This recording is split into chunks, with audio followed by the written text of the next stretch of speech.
Circle का 10.2 exercise का question number 11 parallelogram circumscribing a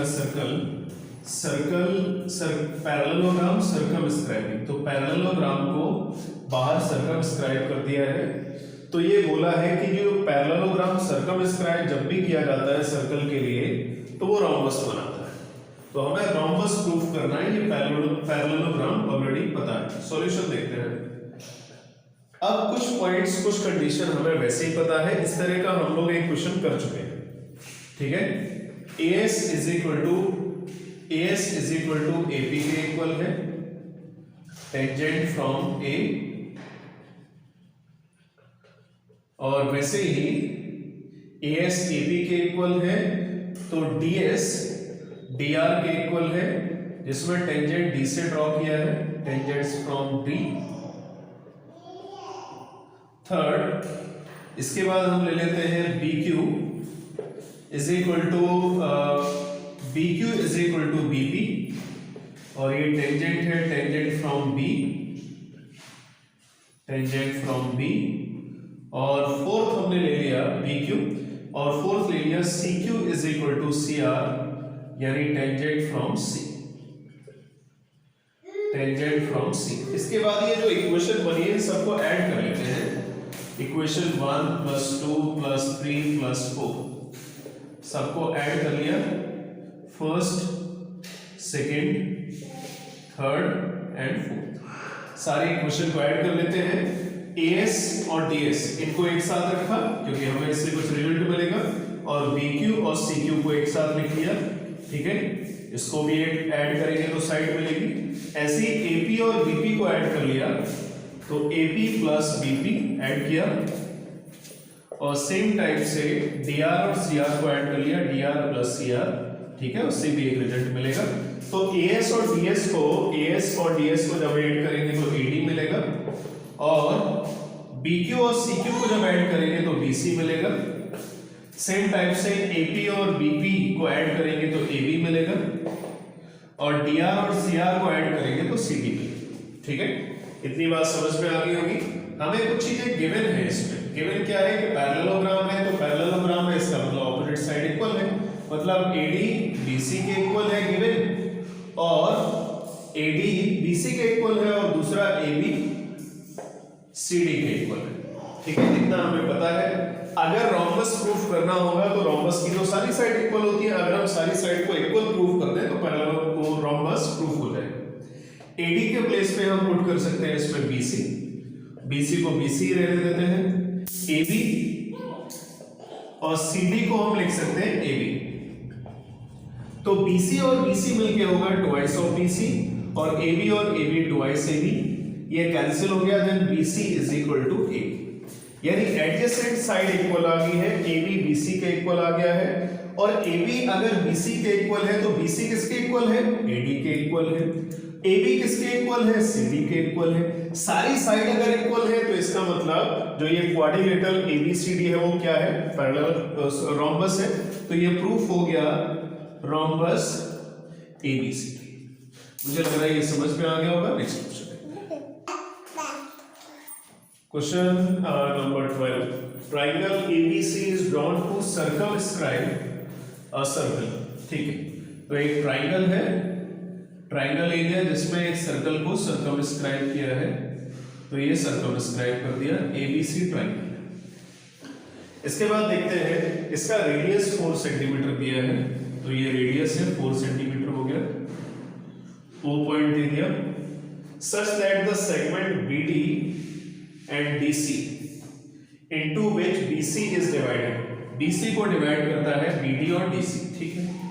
divided by the point of contact D, ये point of contact होता है। Are the length 8 and 6, इसका length 8 है और इसका लेंथ 6 सेंटीमीटर है। अगर ये 8 है तो ये भी कितना होगा?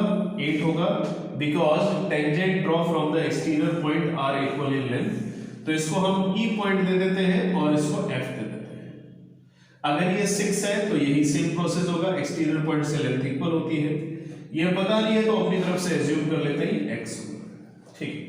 हमें फाइंड करना है AC को और AB को। तो AC कितना होगा? x + 6 होगा, ए बी कितना होगा 8 प्लस एक्स होगा, है ना। इन दोनों को ऐड करेंगे तभी टोटल लेंथ मिलेगी ए बी और ए सी। अब ये देखो, ये यहां से हम यहां पे ज्वाइंट करेंगे, मतलब वर्टिकल पॉइंट से सेंटर को ज्वाइंट करेंगे, तो जरूरी नहीं है स्ट्रेट लाइन है, टेंटेड लाइन भी आ सकती है। लेकिन अगर स्ट्रेट लाइन आ जाती बाय चांस तो इसमें हम 1/2 बेस इनटू हाइट लगा सकते थे, ठीक है। लेकिन इसमें स्ट्रेट लाइन नहीं आ रही है, तो फिर हमें कोई दूसरा ऑप्शन देखना पड़ेगा जिससे हम इस ट्राइंगल का एरिया निकाल सके, क्योंकि एरिया के अलावा कोई दूसरा ऑप्शन नहीं है। पहले तो हम एक काम करेंगे कि इन तीनों को ज्वाइंट कर देंगे, जिससे हमें एक पोर्शन ये मिलेगा और एक ट्राइंगल ये मिलेगा OBC वाला, दूसरा AOC वाला, तीसरा AOB। तीन ट्राइंगल मिलेंगे। तीनों ट्राइंगल का पहले तो हम एरिया निकालते हैं। टोटल एरिया डायरेक्ट नहीं निकाल सकते 1/2 बेस इनटू हाइट करके। तो पहले हम तीनों ट्राइंगल का एरिया निकालते हैं, क्योंकि अननोन x है, तो x के लिए कम से कम एक कंडीशन कंप्लीट बनानी पड़ेगी, लेफ्ट और राइट वाली। तो पहले एरिया निकालते हैं, एरिया ऑफ ट्राइंगल ABC। तो एरिया ऑफ ट्राइंगल ABC क्या होगा, area of triangle BOC plus area of triangle AOC plus area of triangle AO, ठीक है। ये तीनों जो ट्राइंगल थे इनका सम कर लिया 1/2। Area of triangle BOC check करो, ये BOC, तो 1/2 रेडियस एंड टेंजेंट परपेंडिकुलर होते हैं, 1/2 बेस इनटू हाइट, 8 और 6 14 होता है, और हाइट 4 है इसमें। रेडियस कितना दिया है, 4 दिया है, ठीक है। इतना परपेंडिकुलर हो सकता है, टोटल नहीं हो सकता, ठीक है। AOC मेरा ये ट्राइंगल है, तो 1/2 इसका बेस कितना हो गया 6 प्लस एक्स, और हाइट यानी रेडियस ही है 4, ये भी रेडियस है 4, तो 4 प्लस लास्ट बचा एरिया ऑफ ट्राइंगल AOB, ये AOB है, तो 1/2 बेस कितना है 8 प्लस एक्स, और हाइट इसमें 4। कॉमन हम इसमें से निकाल लेते हैं। कॉमन हमें मिल रहा है 1/2 इंटू 4, 1/2 इंटू 4, 1/2 इंटू 4, 1/2 इंटू 4, बचा क्या 14 आया। यहां से क्या बचा 6 प्लस एक्स, यहां से क्या बचा 8 प्लस एक्स, 2 2 जा 4, 2 14 और 6 20, 20 और 8 28, और x और x 2x हो गया।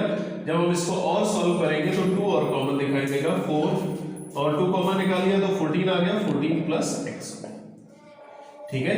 तो ये पूरे ट्रायंगल का पहले तो हमने एरिया निकाल दिया, लेकिन इससे बात तो बनेगी नहीं, क्योंकि इससे तो कोई इक्वेशन तो आई नहीं, एक्सप्रेशन आ गया।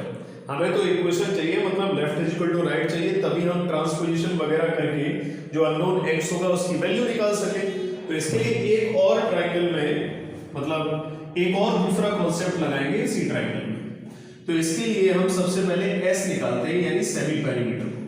सेमी पेरीमीटर क्या होता है, सम ऑफ ऑल साइड बाई 2। इसमें हम हीरोस फार्मूला लगाएंगे, क्योंकि 1/2 बेस इनटू हाइट तो लगेगा नहीं। हीरोस फार्मूला किसी भी ट्रायंगल के एरिया को निकालने के लिए यूज किया जाता है, कैसे भी तरीके का ट्रायंगल, इसके लिए ट्रायंगल हो। तो a इसमें दिया है 8 और 6 14, b दिया है 6 प्लस एक्स, और c दिया है 8 plus x whole by 2 is equal to 14 और 6 20 और 8 28 प्लस 2x बाई 2। इसके बाद थोड़ा स्पेस कम है इधर, तो 2 28 हो गया 14 प्लस x, 14 प्लस x आया, तो ये s का वैल्यू सेमी पेरीमीटर में मिल गया 14 प्लस x। उसके बाद हम एरिया निकाल लेते हैं। हीरोस फार्मूला याद होगा, ठीक है, 9th क्लास में पढ़ रखा है, s minus a, s minus b, s minus c is equal to root of s का वैल्यू है 14 plus x, s minus a 14 plus x, और a मैंने मान लिया था किसको 14 को मान लिया था 14 प्लस x, b किसको मान लिया था 6 प्लस x को, तो माइनस 6 माइनस x, माइनस का अंदर मल्टीप्लाई होगा, x माइनस b होता है, x माइनस c कितना 14 प्लस x, और माइनस 8 माइनस x, ये x से x कट गया, इसमें भी x से x कट गया, और इसमें 14 से 14 कट गया। इसके बाद ट्राइंगल का जो एरिया हमें मिलेगा, यहां से देखो 14 प्लस x और x मिला यहां से, और उसके बाद 14 में से 6 को माइनस किया 8 आया, और फाइनली 14 में से 8 को माइनस किया 6 आ गया। ठीक है, तो ये हमें एरिया मिला। यहां पे और लिख लेते हैं इसके बाद, तो थोड़ा सा ऊपर चलते हैं, ऊपर थोड़ा और स्पेस है, जितना स्पेस मिले उतना अच्छा है। 8 6 जा 48, तो एरिया आएगा 48x और 14 प्लस x, 14 प्लस x, तो ये एरिया हमें मिल गया। अच्छा, इसको हम और सॉल्व कर सकते हैं। 48 को कितना लिखते हैं 16 इंटू 3, और 16 का स्क्वायर रूट 4 हो जाता है। ठीक है, 16 इंटू 3 लिख लिया, तो 3x और 14 प्लस x। ये भी ट्राइंगल का एरिया है इसी का, और ये भी इसी ट्राइंगल का एरिया है, दोनों ही इक्वल होंगे। नाउ दोनों एरिया को हम इक्वल कर लेते हैं। तो ये एरिया हमें यहां से मिल गया था 16, यहां से एरिया मिला था 4 ब्रैकेट 14 प्लस x, और ये एरिया यहां से मिला था, दोनों ही एक ही ट्राइंगल के एरिया, इसलिए इक्वल करेंगे। तो 4 14 plus x is equal to 4 root 3x और 14 प्लस x। 4 से 4 कैंसिल हो गया, दोनों साइड का स्क्वायर कर लेते हैं। 14 plus x square is equal to 3x 14 plus x। ठीक है, स्क्वायर रूट चला जाएगा और इसका स्क्वायर होगा। स्क्वायर क्यों किया? क्योंकि रूट चला जाएगा, ये एक पावर कट जाएगा। 14 plus x is equal to 3x, तो x को ट्रांसफॉर्मेशन करेंगे, 3x माइनस x 2x आएगा, 2x इज इक्वल टू 14, तो finally x is equal to हमें 7 मिलेगा। अब देखो x अगर हमें 7 मिल गया तो AC कितना होगा 7 प्लस 6 यानी 13 आएगा, है ना। 7 प्लस 6 13 हो गया, और AB is equal to 7 plus 8 8 7 15 हो गया। ये थोड़ा सा बड़ा क्वेश्चन था, लेकिन मुझे उम्मीद है कि ये समझ में आ गया होगा। इसको एक बार दोबारा वापस वीडियो को देख लेना, जिससे क्वेश्चन समझ में आ जाएगा। नेक्स्ट क्वेश्चन पे चलते हैं। क्वेश्चन नंबर 13 बोला है prove that the opposite sides of the quadrilateral circumscribe. ठीक है, तो ये क्वाड्रिलेटरल बना लेते हैं, और जो सर्कमस्क्राइब करता है, तो सर्कमस्क्राइब करता है मतलब क्वाड्रिलेटरल बाहर होगा और सर्कल की सर्कमफेरेंस को टच करता हुआ जाएगा। ए बी सी डी, और इसे मैंने नेमिंग कर दिया पी क्यू आर एस, जहां पे ये सर्कल को टच कर रहा है। ये इसका सेंटर पॉइंट हो गया। अब इसके बाद बोला है कि साइड्स जो है, साइड्स के साथ जो एंगल बनता है, ये और ये ऑपोजिट साइड्स के साथ जो एंगल बनता है, prove that opposite sides of the quadrilateral circumscribing a circle subtend supplementary angles at the centre. मतलब जो ऑपोजिट साइड है उनके थ्रू जो सेंटर पे एंगल बनता है उनका सम 180 डिग्री होता है। जैसे इसमें हो सकता है वैसे इसके साथ हो सकता है। ये भी ऑपोजिट साइड है, ये भी ऑपोजिट साइड सेंटर के साथ एंगल बना रही है। ठीक है, तो इनका भी सम 180 डिग्री हो।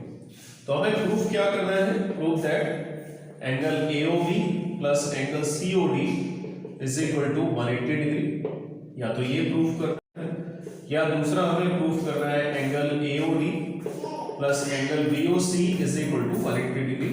कोई एक प्रूफ करते हैं, सेकंड तो आ ही जाएगा, क्योंकि अगर इनका सम 180 डिग्री हो गया, total sum of all angle about a centre is equal to 360 होता है। इन दोनों का सम 180, तो बचे हुए दोनों का एंगल 180 डिग्री हो जाएगा। या इन दोनों का अगर 180 हो गया तो बचे हुए दोनों का एंगल का सम 180 डिग्री। सॉल्यूशन देखते हैं। तो प्रूफ करने के लिए सबसे पहले हमें एक काम करना पड़ेगा, इसको हम ज्वाइंट कर लेते हैं।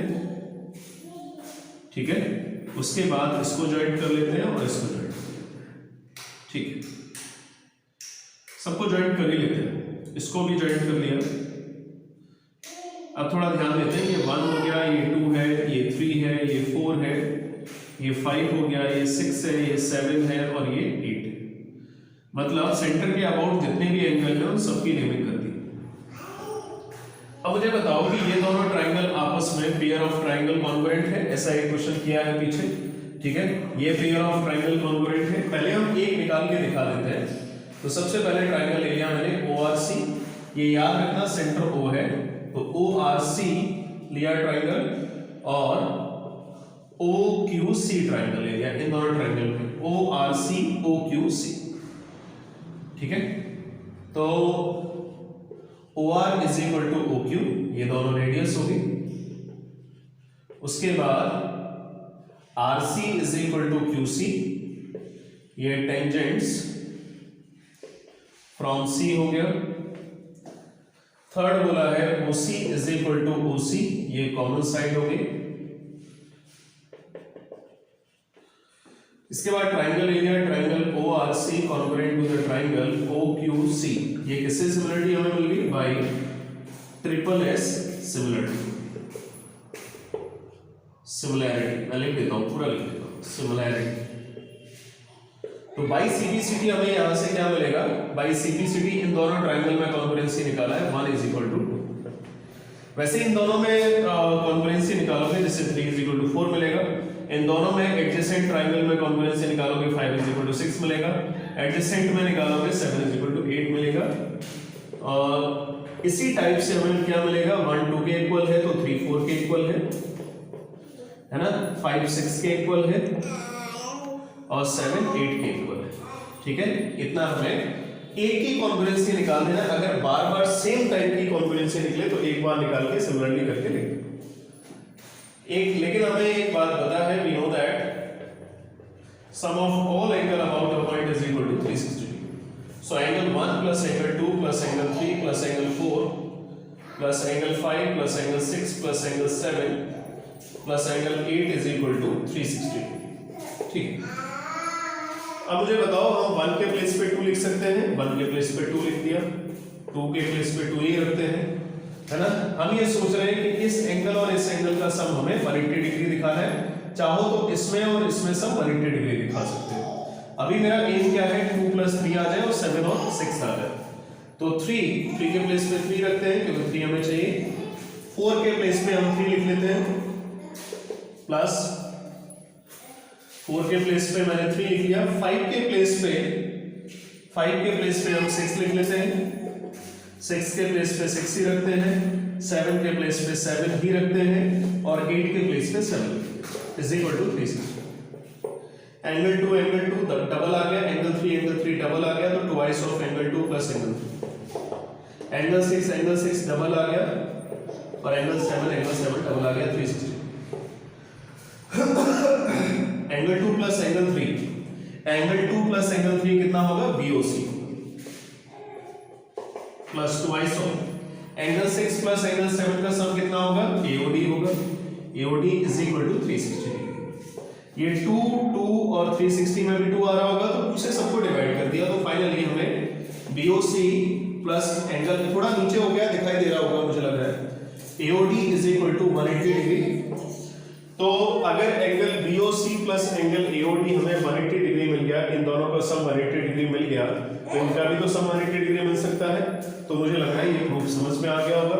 इस तरह से जो सर्कल वाला चैप्टर था वो फाइनली कंप्लीट हो गया। अब हम मिलते हैं नए चैप्टर पे। Okay, thank you.